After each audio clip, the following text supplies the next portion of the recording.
நீண்ட காலமாக ஜனநாயக உரிமைகளை மறுப்பது என்பது எந்த விதத்திலும் நியாயமில்லை.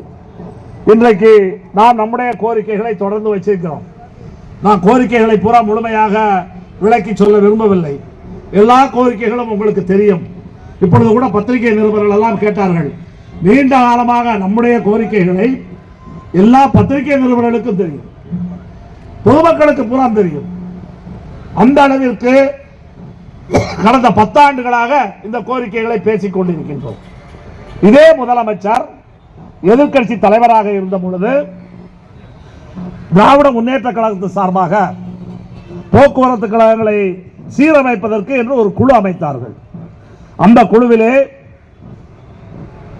திராவிட முன்னேற்ற கழகம் சார்பாக முன்னாள் போக்குவரத்து அமைச்சர் திரு KN நேரு அவர்கள், முன்னாள் போக்குவரத்து அமைச்சர் திரு பொன்முடி அவர்கள், LPF பேரவை பொதுச் செயலாளர் அண்ணன் சண்முகம் அவர்கள், திராவிட முன்னேற்ற கழகத்தினுடைய பொருளாளர் DR பாலு, இவர்களெல்லாம் ஒரு குழு அமைத்து போக்குவரத்து கழகங்களை சீரமைப்பது என்று ஒரு முடிவு செய்து பல பரிந்துரைகளை அன்றைய முதலமைச்சர் எடப்பாடி அவர்களிடம் இன்றைய முதலமைச்சர் ஸ்டாலின் அவர்கள் கொண்டு போய் கொடுத்தார்.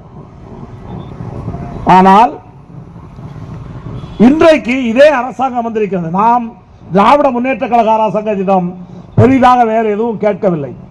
நீங்கள் எதிர்க்கட்சியாக இருக்கும் பொழுது, நீங்கள் எதிர்க்கட்சி தலைவராக இருக்கும் பொழுது எந்த கோரிக்கையை கொண்டு முன்னாள் முதலமைச்சரிடம் கொண்டு கொடுத்தீர்களோ, முன்னாள் முதலமைச்சர் நிறைவேற்ற வேண்டும் என்று சொன்னீர்களோ, அந்த கோரிக்கையை நிறைவேற்றினால் போதும். அதில் திமுக என்ன சொல்லுது?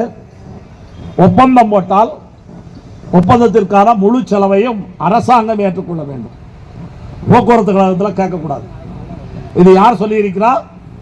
திராவிட முன்னேற்ற கழகம் அரசாங்கத்துக்கு வைத்த பரிந்துரையிலே போக்குவரத்து ஊழியர்களுக்கு ஒப்பந்தம் ஏற்படுத்தினால் அந்த ஒப்பந்தத்தினால் ஏற்படக்கூடிய முழு செலவையும் அரசாங்கமே ஏற்றுக்கொள்ள வேண்டும் என்று பரிந்துரையை கொண்டு போய் கொடுத்தார்கள். ஆனால் இன்றைக்கு ஒப்பந்தம் ஏன் தாமதமாகிறது? ஒப்பந்தம் ஏன் காலதாமதமாகிறது? இப்போது மார்ச் 2வது வாரத்திலே பேச்சுவார்த்தை என்று சொல்லுகின்றார்கள். பேச்சுவார்த்தை எப்பொழுதுதான் நடத்தட்டும். நாம் அரசாங்கத்திடம் போன பேச்சுவார்த்தையிலே சொல்லிவிட்டோம். எப்பொழுது பேச்சுவார்த்தை முடிந்தாலும் எங்களுக்கு செப்டம்பர் 2023 இருந்து ஊதிய ஒப்பந்தத்தை அமுல்படுத்தி அந்த ஊதிய ஒப்பந்தத்தினுடைய முழு நிலுவைத் தொகையை தர வேண்டும். சென்ற ஒப்பந்தத்திலே கொரோனாவை காரணம் காட்டி நிலுவைத் தொகையை வழங்க முடியாது என்று சொல்லி ஒரு 600 கோடி ரூபாய் போக்குவரத்து ஊழியர்களுடைய நிலுவைத் தொகை சென்ற ஒப்பந்தத்திலே விட்டுக் கொடுக்கப்பட்டது. ஆனால் இந்த ஒப்பந்தத்திலே முழுமையான நிலுவைத் தொகை வேண்டும் என்று நாங்கள் வலியுறுத்தி இருக்கிறோம். எனவே அரசாங்கம் விரைவான பேச்சுவார்த்தை நடத்த வேண்டும். அமைச்சர் போகிற இடங்களெல்லாம் என்ன சொல்கிறார்?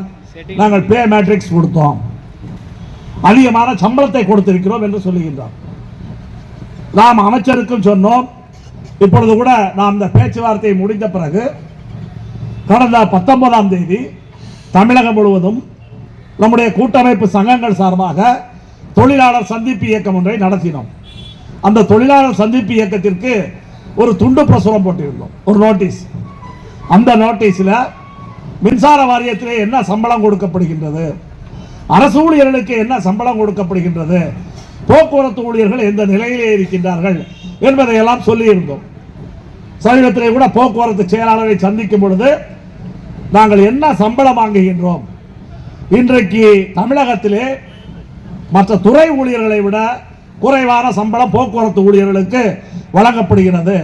எனவே எங்களுக்கு அதிக சம்பளம் கொடுத்து விட்டோம் என்று அமைச்சர் சொல்லுவாரே, ஆனால் அமைச்சர் முழு விவரங்களையும் தெரிந்து கொண்டு சொல்ல வேண்டும். மற்ற துறையிலே என்ன இருக்கிறது என்பதை புரிந்து கொண்டு சொல்ல வேண்டும்.